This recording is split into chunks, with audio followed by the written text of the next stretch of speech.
So I can share a little bit about myself before we get started. If anybody has a topic they'd like me to discuss or questions, you're welcome to ask as well. But yeah, I was a spiritual seeker for many years. I was raised religious, and when I left Christianity in my 20s, I set out on a journey to discover the meaning of life. I asked to ask the big questions, to find answers to these questions. And I went to many different sources, many different, exposed myself to many different ideas, particularly like Eastern religions, but a lot of like New Age stuff peppered in there as well. I became a yoga teacher. I taught yoga. I was an avid meditator, lots of retreats, lots of just like studying the Vedas and the sutras. And I got into Buddhism. I met the Dalai Lama. Loads of things, did ceremonies, went through my whole trauma healing phase. Lots of purification. I became an astrologer. I was meditating constantly. And a lot of psychedelics as well. A lot of like journeys inward, right? Exploring what was within. Like imagining that I was going to find some special extra thing. Some dimension shift, some special opening where I would become a different version of myself, right? A lot of times when people talk about spiritual awakening, it's always this like mysterious subject that this word just kind of gets thrown around a lot. And particularly in like New Age circles, there's a lot of talk about, the word is ascension that they use. But they also, I haven't really spoken much yet, Jupiter. I've only been on here for about 5 minutes, so you haven't really missed much. But you can watch it. I think they catalog the lives on here, so that there is an option to rewatch all the lives that I've done. Yeah. Yeah, so when people talk about spiritual awakening, a lot of the time it's just this kind of vague thing that happens to you, and everyone has their own ideas about what it means. Everybody has their own interpretations and definitions and perspectives, right? And many people talking about it don't really know what it is. And to be honest, nobody knows what it is because it's not something that you actually know.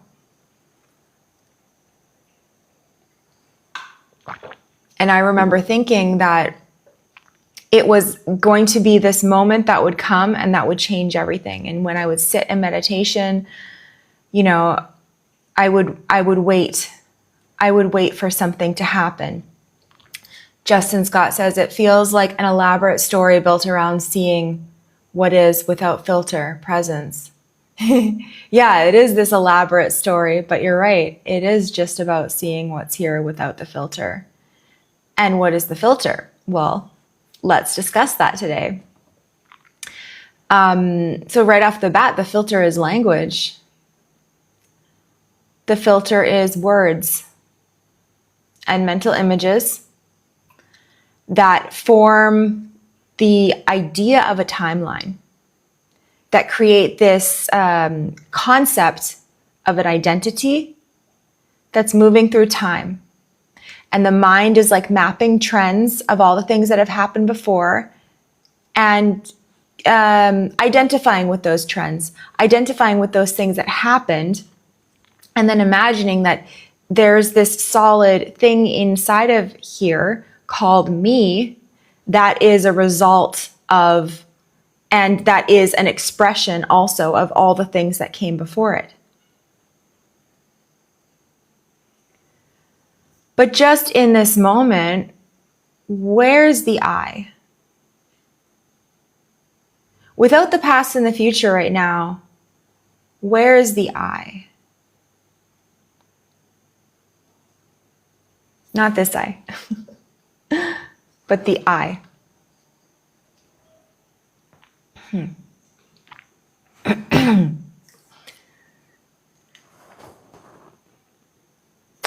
It's a false assumption. And then this false assumption called I, it explores many different avenues. Like there's a sense that something's wrong. For those of us in the world who are blessed to have this little intuition that says something's not right. I don't know what it is, but something is off here. I don't know what it is, but I'm going to turn over every rock until I figure it out. And eventually they discover something called spirituality. And many times it starts out as just personal development. You know, they watch a little bit of Tony Robbins, maybe pick up a book by Marianne Williamson. All of a sudden you're doing the Course in Miracles. All of a sudden you're going to yoga class, and then you do your first meditation retreat, and then you get into the Yoga Sutras, and then you start opening up to psychedelics. And then you start getting into non-duality, Buddhist concepts, and you imagine that everything that came before was leading you to this place called awakening, and then I will get this thing called awakening, and then all my problems will be solved, and just suddenly, that's it. I'll be an awakened being, and then I can just relax. But the way, and that, so like a sudden shift like that, like a sudden seeing like that can happen. But for many people, the most common way, and at least the way that I present it, and when I work with clients and share this in my one-on-one sessions, I really do my best to present it as a gradual unfolding. Because people are waiting for this wow pow moment that changes everything. And I remember being like really sensitive to that. Like, oh, I feel something. Or, oh, is the self dropped away yet? Like waiting for this energetic shift, right? And for some people it does happen, and that's beautiful. But it's also like, doesn't really need to be like that. Because realization is not an end point. It's not something that you awaken and then all of a sudden everything's fine. It's just once you have a recognition that you are not the identity, that there's this empty, impersonal emptiness that's behind the identity, so to speak, the patterns of the mind start to begin to be seen through. Yeah. So in the initial self-recognition,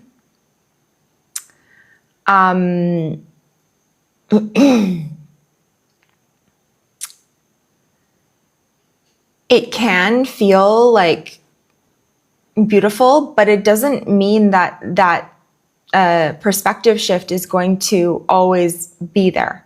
The mind can still come back. Even if you've had a recognition, the mind can still express in its way. It can still captivate itself, really. It's just the thoughts believing in the thoughts. It can still captivate itself and, continue to lead one on a journey, right? The conditioning just doesn't immediately vanish because you've had a recognition of this clarity, because you've had an experience of what's here beyond the thoughts. So there can still be, excuse me. So there can still be the experience of an identity. Because what this is typically how it comes about is that it just appears as like a gradual unfolding, just like life is this gradual unfolding. It doesn't exist to get somewhere else. what we begin to realize is just that there's been a misidentification. We've assumed something to be real that wasn't real. But when you look at what the identity is, what it's made out of, all you will find is just thoughts and mental images, stories, memories, a thought construct, basically. And it appears in what we call the mental realm, which is just a closed system of words defining words, with some mental images peppered in there as well. But it's a translation of reality. And so these thought programs are just appearing for everyone. There's no one actually behind them choosing, right? Can you find a thinker of the thoughts right now? Or can you just find thoughts?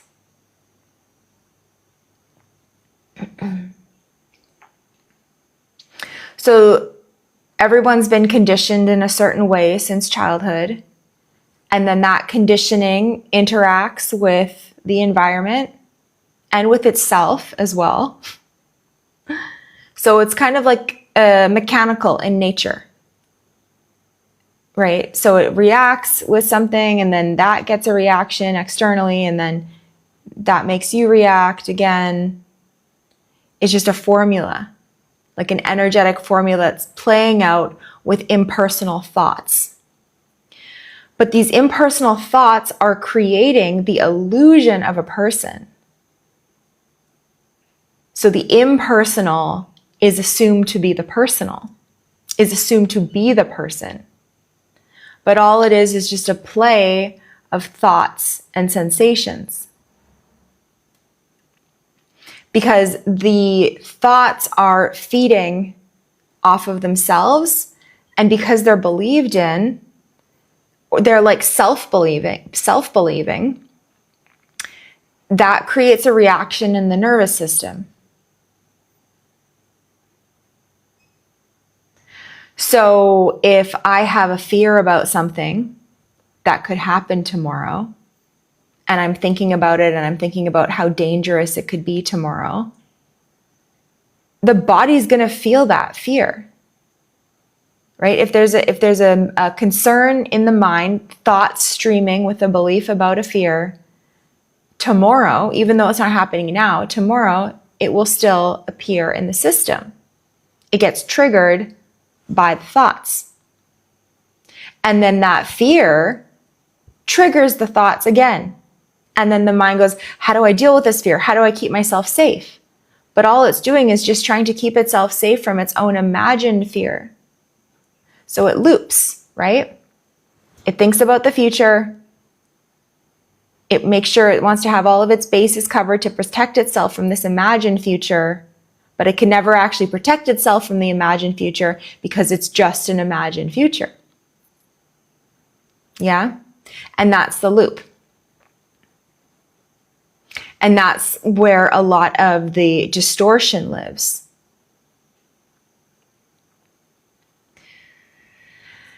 And that's really the biggest trick of the mind that, in my humble opinion, from what I've seen, is that the mind is always wanting to go to the future.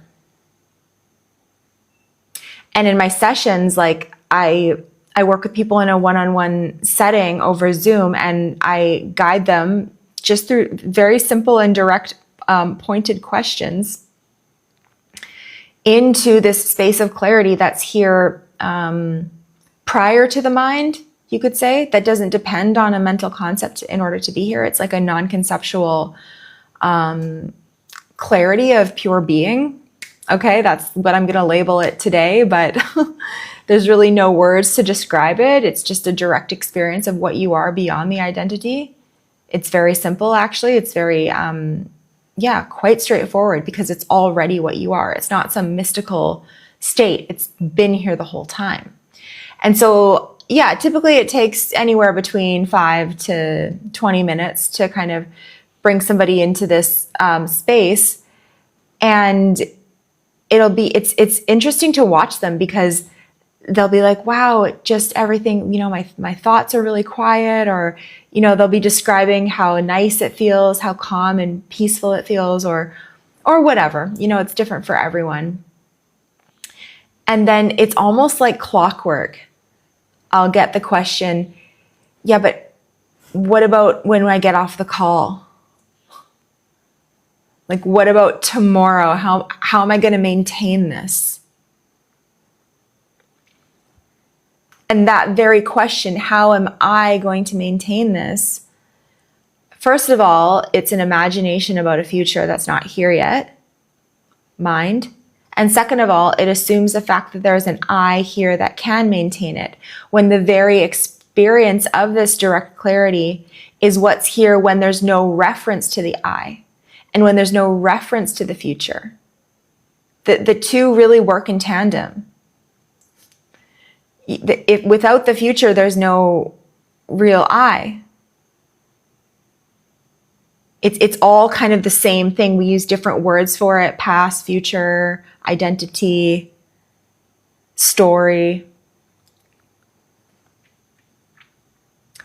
I can't think of other ones now, but I have, many questions that I ask people. Beliefs, what are you without your beliefs?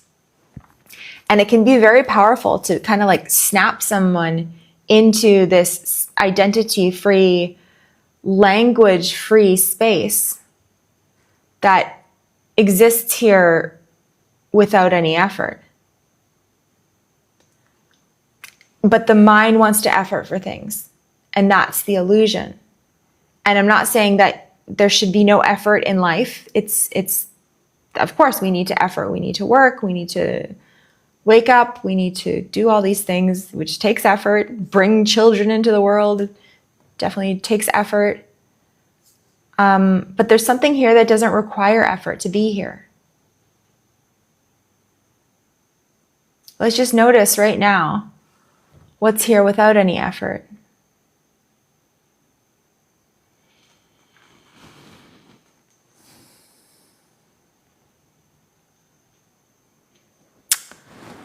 Lots of things. Yeah? Lots of things are here without effort.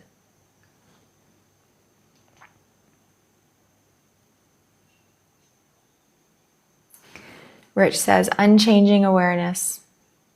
Yeah, beautiful.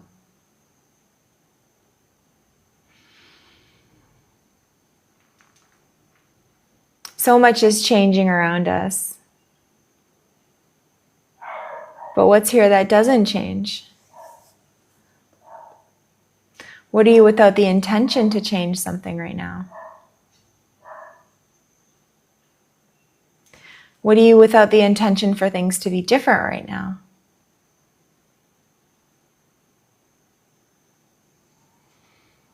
What are you without the intention to be enlightened right now?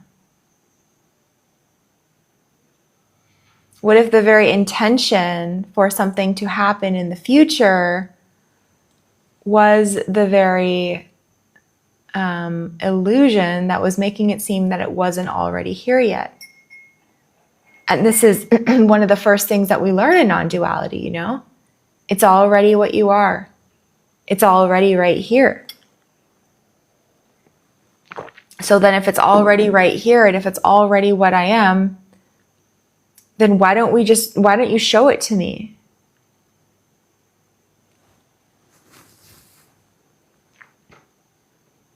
Shouldn't that be the most important thing?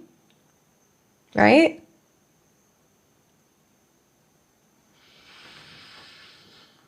And I'm not saying that meditation and purification practices and all of that is a waste of time. Not saying that at all. This isn't a rejection of the spiritual path.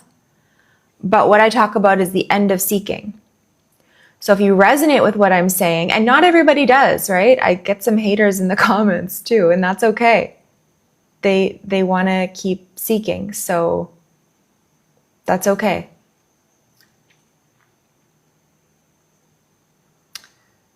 And so they'll want to fight about this, but there's really nothing to fight about, because the only thing that I'm sharing is that there's nothing other than what is. Can you find anything other than what is right now? The mind wants some big explosive experience. But what I'm pointing to is just a continuous unfolding, which is really the definition of what life is. I mean, there's really no proper definition, but that's one thing that you could say about it. It's not a solid thing. Can you point to the life in you? Can you point to the source point of life in you? Where is it coming from? Where is the life coming from? If you go to your direct experience of life right now, take away the mental images, take away the spiritual concepts.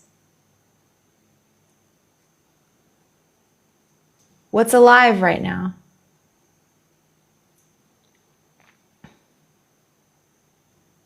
What does it feel like to be alive right now?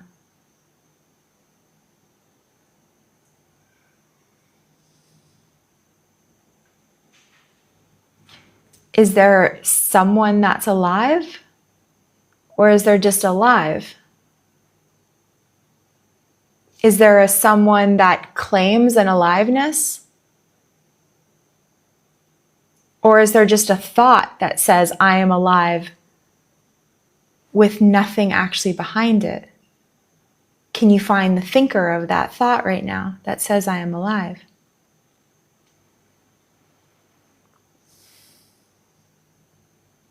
So just because you've had a recognition of this empty space, which is not hard to do, empty space, clarity, however you want to call it,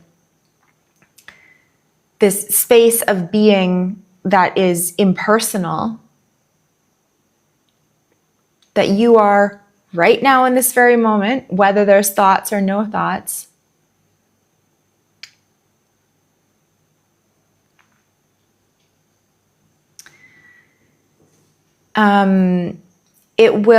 it still doesn't necessarily mean that once you've had this recognition that everything's going to be, that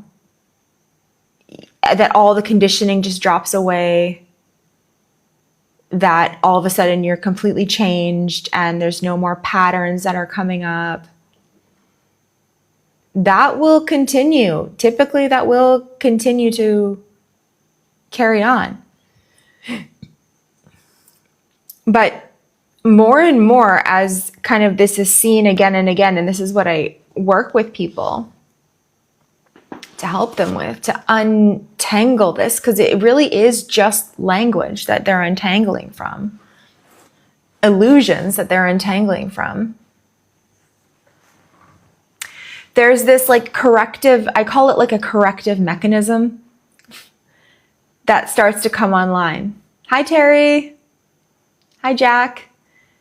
Jack says, does it get easier with practice? It gets easier because you start to see more and more that the suffering was just caused by thoughts that were being believed in and typically weren't true. And I'm not denying pain. I'm not denying challenges.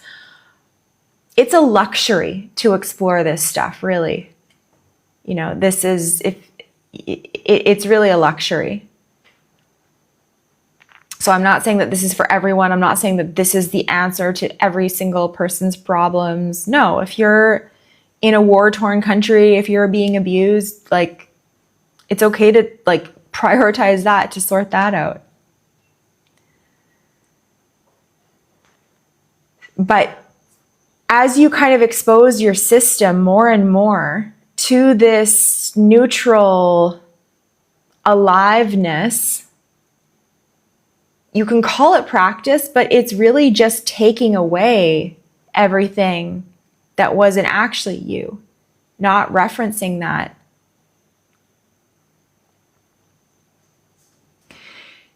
It just starts to feel nicer and nicer to be in.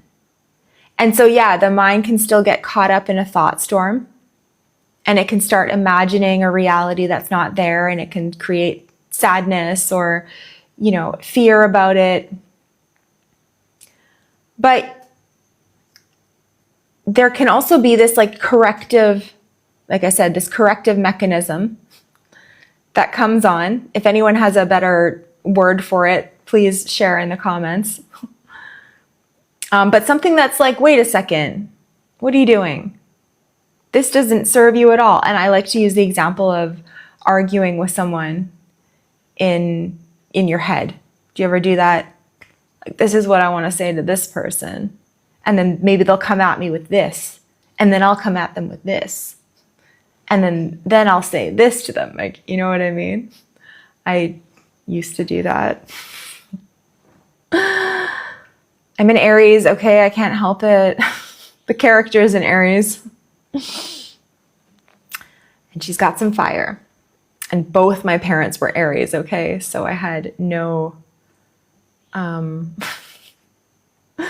chance in not being fiery. But that's been tamed down. Anyway, so you're arguing with someone in your head. And then there can be a little bit of a, wait a second, this is providing me absolutely no value. What am I doing? And it's not like you have to go into the parts and heal them all. It just kind of dissolves because you see that it's just a play of language. And that's the beautiful thing. So it's not like something needs to change like right away, that there needs to be some perfect state that you stay in constantly. It's just that as the illusions are seen through again and again over time, that cycle, that belief cycle shortens. So maybe, because anytime there's a trigger, the mind will go on about it, and then it will make the feelings go on about it, and the mind will not want to feel it, so then that will go on about it, and then it will lead to the next thought, and then the next thought, and then you're calling your girlfriends, and then you're calling your mom, and you're bitching about them, and then there's some drama that happens from that, and then that escalates into another thing. Yeah. Because thoughts just want to keep thinking. And they keep looking, and they just generate more thoughts. So this is just a wait a second. There's no point to this. There's no value to this. And just over time, there's less and less energy to give to these internal narratives.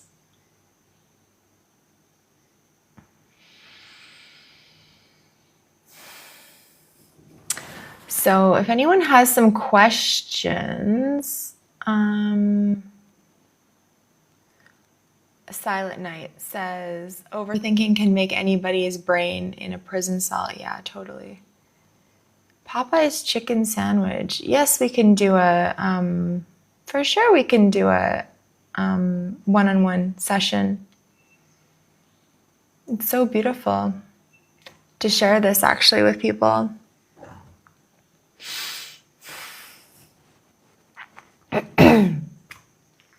So there is no real perfect state. Got a little piece of turmeric stuck in here. Got a turmeric latte.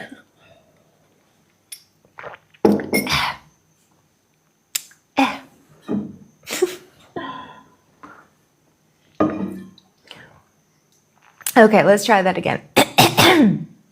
How do we arrange it? Yeah, check out I have a website, trinadawn.com. And there's a link to book and a description about what it is. And check out my YouTube channel as well, guys. I post the one-on-ones on there too. Super powerful, but it's also booking a one-on-one session really is the best. But if you want to check out what I'm doing as well, check out YouTube. So there is no perfect actual state. What I'm talking about is just the openness that's always here, the openness that's allowing for everything. But there can be a subtle trap in seeing this as well, because the mind will want to create an identification, even about coming out of the identification. So it can make a non-identity into a new identity, which is just another landing point. And there's a lot of like spiritual rhetoric around that says, okay, once you've had the realization, your first awakening, it can be called, you still have to do more work. There's still more. Yeah. Or they can say, no, you're totally done. You've had the realization, you're done. Just let life take over. There's nothing more you have to do. Both of those are just thoughts, though. Both of those are just mental narratives about something that's not here yet. So yeah, like it's not like you have a realization and then all of a sudden you're completely cleared out for the most part. It's just that the thoughts that are coming up stop feeling so real. And it does appear anyway, that life does kind of take over and bring you, dissolve the you that you thought you were, dissolve the thought programs, because there's no sense in believing them anymore. Once that belief is cut, once that belief is seen through, it doesn't make sense. Like I remember when I came out of Christianity, it was like a sudden awakening for me. Like in a moment, I saw that Christianity was not the full picture. I had been raised in it my whole life. And in my 20s, never really even doubted it. I did start exploring like some atheist stuff just to hear a different perspective, I guess. But not because I was questioning Christianity, but just because I wanted to hear what they had to say. I was curious.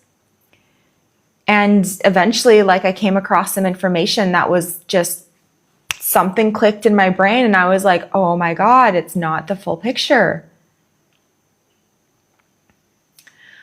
So the belief was cut, but it didn't mean that all of the programming that Christianity had installed in me, like, stopped being there. There was still this kind of sensing that there's someone always watching me, right? A bit of stage fright. There was still this, incredible fear of death. What's going to happen to me when I die? This fear of being unsafe. This idea that if I do good things, then I'll be rewarded. I'll be validated by some external force. And many wanting to please, wanting to be seen as a good person.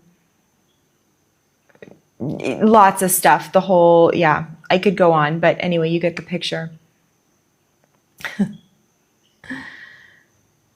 And it's kind of like that with this uncovering as well.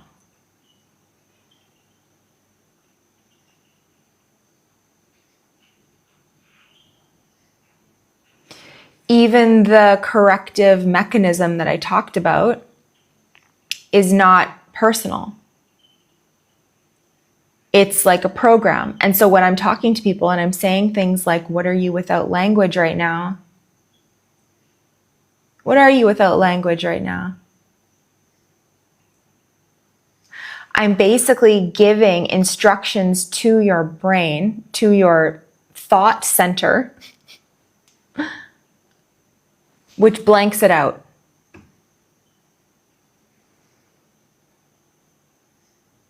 Yeah. I'm kind of like speaking a code.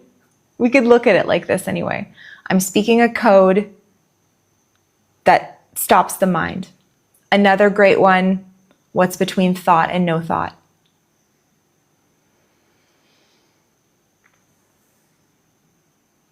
Or what's between the past and the future right now?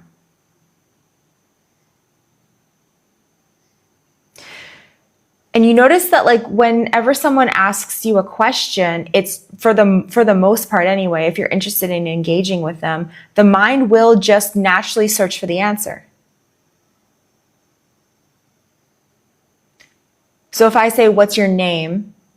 Immediately, okay, that's not really a search. But if I say, what's 7 plus 11? The mind will just do it. It will mostly respond. If you're interested in engaging with me, the mind will just answer it to the best of its ability.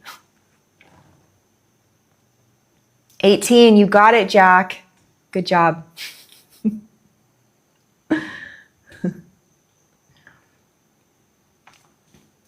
So when I ask questions and I say, what's between a belief and no belief? Instantly the mind's like, yep, I'm here to answer that. And then it tries to answer, but there's no answer to that question. So it just blanks out. And that's all very impersonal, right? There's no one that's actually doing that, including me, including my words. They're just flowing through me. And I notice this more and more in the sessions, and it's so beautiful, guys. Like when I'm connecting with someone in a one-on-one space, like I don't have any plans about what I'm going to say. It's just all very intuitive, and something comes through that helps them. But there's no one here to take credit for it. There's just this kind of beautiful flow that tends to come through. Do you know Papa G? Yeah, I know who he is. Yeah. Yeah. Oh, thanks for watching the video, The Unseen Light. Thanks so much.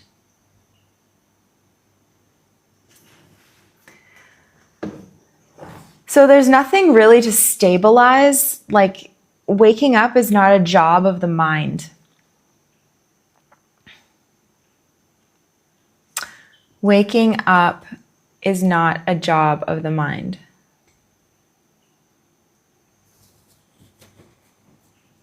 There's no I that wakes up.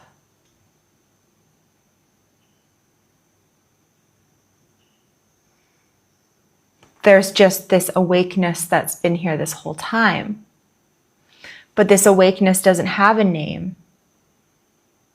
It doesn't need a concept. Terry says, you awake to see there is no you. Yeah, and there's no self to even recognize that. It's like this subliminal, I think that's the word, subliminal space. This kind of in-between just existence. And it's like, yeah, things like start to slow down, like the thoughts slow down, the movement patterns slow down, the stress levels can slow down. Because there's more of a grounding in what is.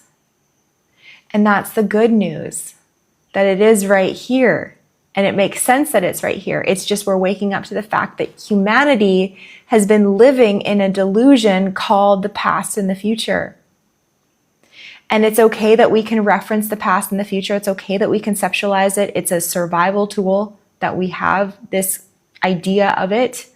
But it totally gets hijacked by this thing, by this delusion that we call the identity, that imagines itself to be an expression of the past and going to a future, and that I'm going to get awakening in the next.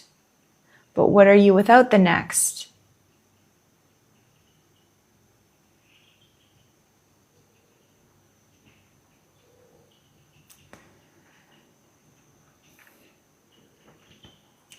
Any ideas that you have about what you're hoping to get on your spiritual path are simply just made up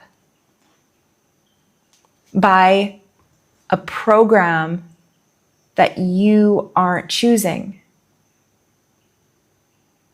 It's like, back in the day, like beauty standards were so different. Like you see the women were much more voluptuous, right? It was like attractive to be a bit chubbier, because it was a sign of wealth. And nowadays it's not so much, right? In the 90s, I guess it was like about being really skinny. And now it's more about like, yeah, everyone's different, but like the fit body. like lean but toned. So like even our preferences change over time based on the spirit of the times, of the images that we see, of the like the social standings as well. Like if chubbiness was a sign of wealth, then the mind would associate like a good partner with chubbiness.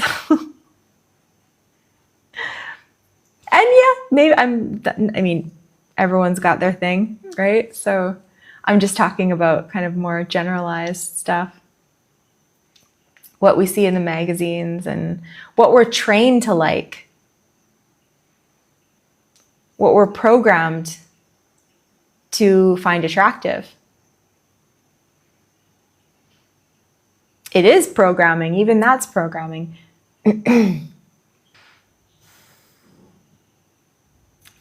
So there's nothing that you actually attain.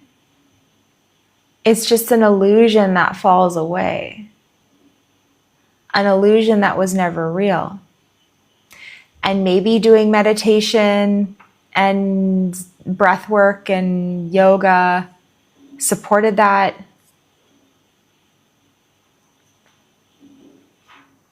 Who am I to say? But if you're interested in what I'm sharing, the end of spiritual seeking is right here.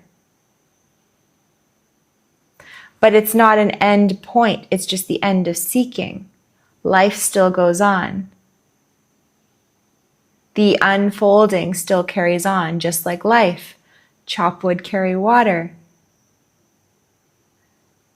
Illusions can still appear and then continue to be seen through.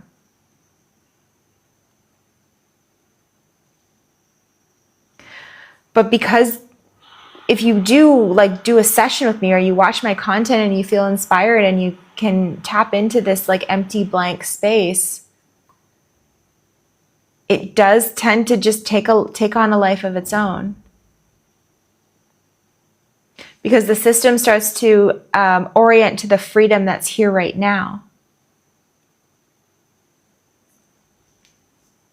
Which feels nice. Not because it's doing it out of work, but because it's doing it out of love.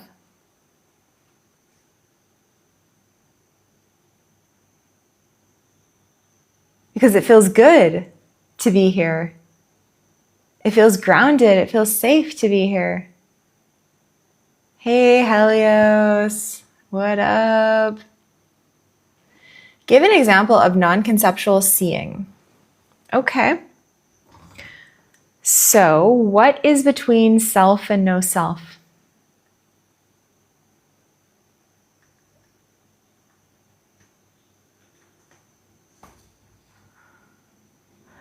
What's between thought and no thought?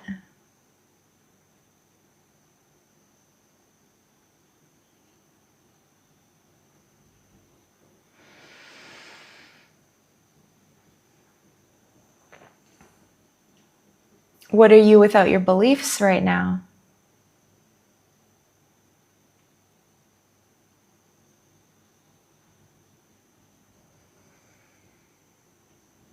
What are you without your story right now?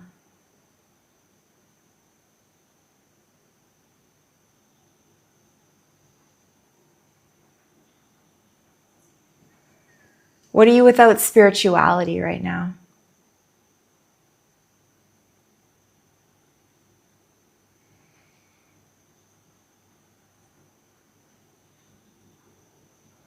What are you without the concept of awakening?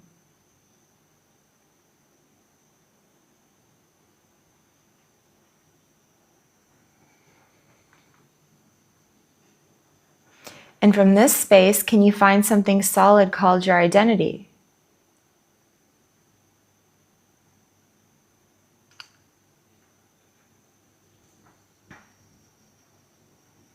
Can you find a psychological me character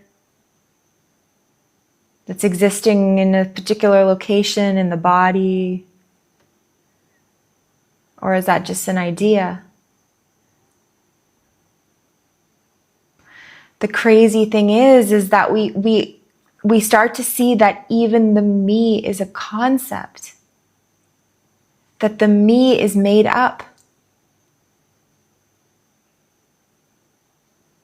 that the me is a fabrication of language, of illusion, of the past. It's not actually what you are, it's just a story that's playing out within this space of what you are, what you've always have been. But it's a mystery to the mind about what's beyond the me, right? The mind can only assess something with a quality, but you are the space for all quality. But the experience of identification narrows one into this imaginary storyline, and keeps it in this tunnel vision led by the thought programs and the emotions that are, representative of that.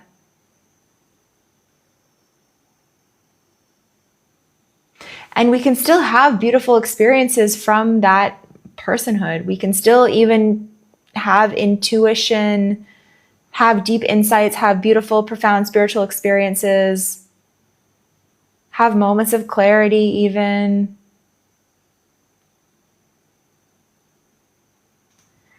But if you're still seeking,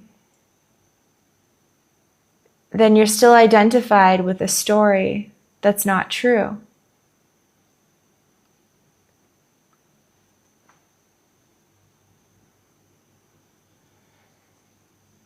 So what are you without the me?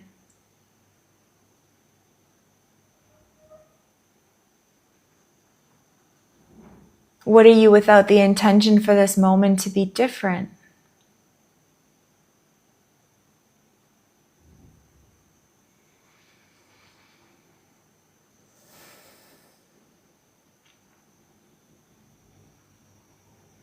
There's nothing hiding on you.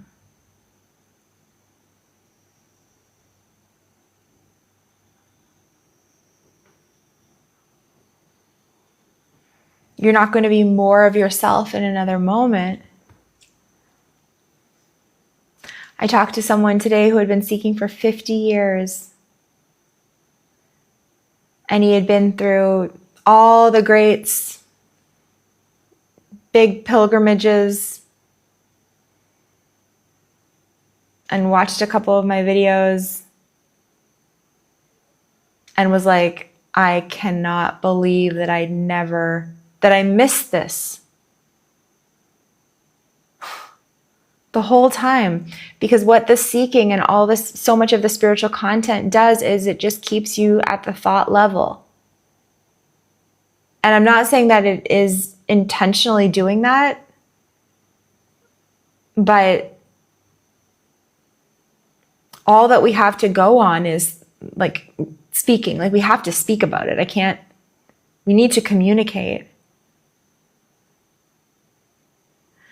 But the communication about it and all of the discourse and the practices and the traditions and the philosophy and the comparisons about what happened with someone else and the books and the concepts just tend to perpetuate the story, the journey.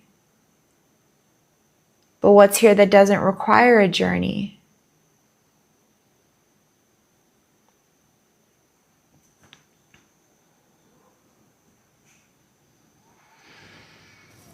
And again, I'm not against the journey.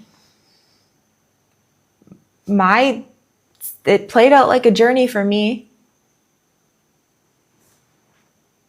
And I'm not saying that it's not valuable. I'm not saying that nobody should go on a spiritual journey. This isn't a rejection of anything.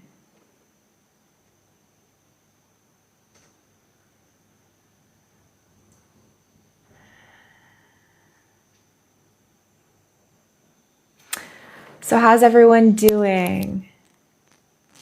Henry says, if all stories disappeared, then is just a physical body which is breathing, happening by itself. Well, even if the stories haven't disappeared, that's still what's happening. But yeah, I mean, when you're not so tied to the story and living from the story, there's just a groundedness in what is, and that's the reward. Yeah. The reward is, it's not something that's in the temporary. It's not in a spiritual experience even. It's not in some, like I talk to people all the time that have had these like really profound glimpses, even people that have had like really powerful awakenings, and they still get trapped up with the I. Particularly like this observer, right? Because we hear this idea that we need to observe the thoughts. But where is the I that observes the thoughts? Isn't that just another thought? We miss that. So the I continues to hide in a more subtle identity called the observer that's watching the thoughts. So what are you without the observer?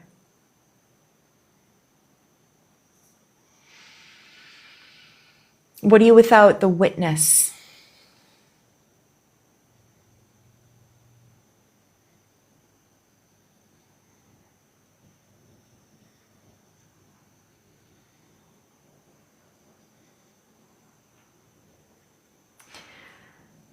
So this is more of a sobriety from the story. And in that sobriety, there's a freedom, an attunement to this openness. And I don't even want to say attunement because there's no you that's attuned. It's you're not separate from the openness. There's no you even. There's just what is. It's hard to talk about in language because we're so used to using words to define things. But there's existence, right? We sense that there's existence, there's awake existence that's here right now. Yeah. What sense is that?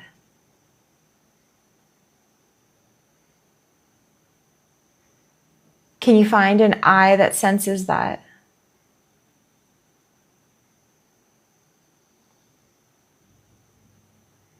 Or can you just find awake existence?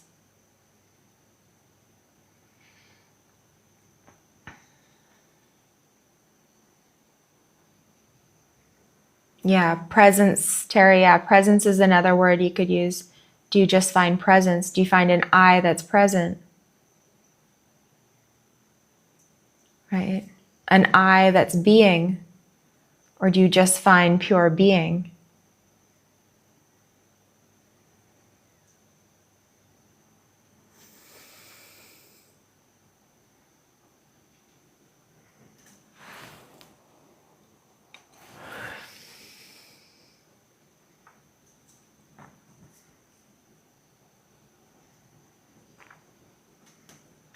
Yeah.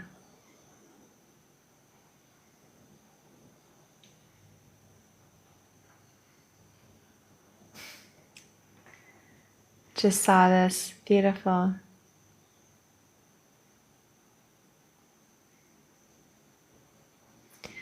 So what are you without any concepts right now? Because everything's already right here for you.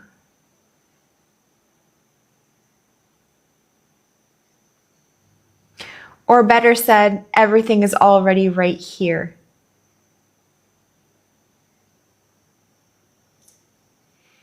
That is the you. You in the higher sense. You can't go back further than this. You can't go back further than the direct experience.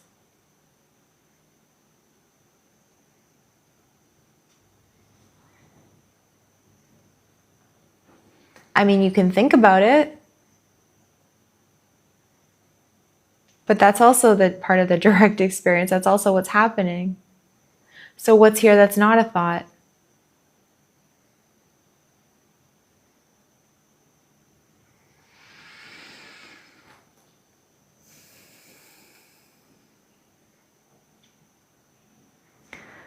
Guys, this is so powerful. Like, it's so simple. I know there's a lot of like new age stuff out there that's like gets wrapped up in talking about like the awakening of humanity and ascension and 5D and all that. And I think a lot of that, you know, there's a lot of crap out there. But this is awakening in the purest sense. Awakening to what is.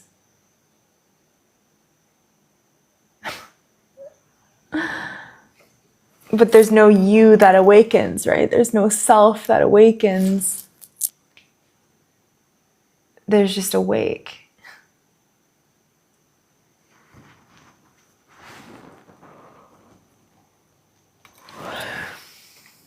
Okay. It's getting past my bedtime right now. That's good, Terry. Well, thanks for joining me this evening, this morning, this afternoon, wherever you are in the world. I need to get up at 5 a.m. tomorrow because I'm doing calls. So have a beautiful time wherever you are in the world. Please reach out if you have any questions, if you want to share anything, and you're welcome to book a session with me. Info is up on the link in my bio. Check out my YouTube channel. I've got lots of great content up there. And I might post an edited version of this live. Maybe. We'll see. Just for you, Jupiter, if you're still here. You're welcome. You're welcome. Good to see everyone. All right. Love you. Good night.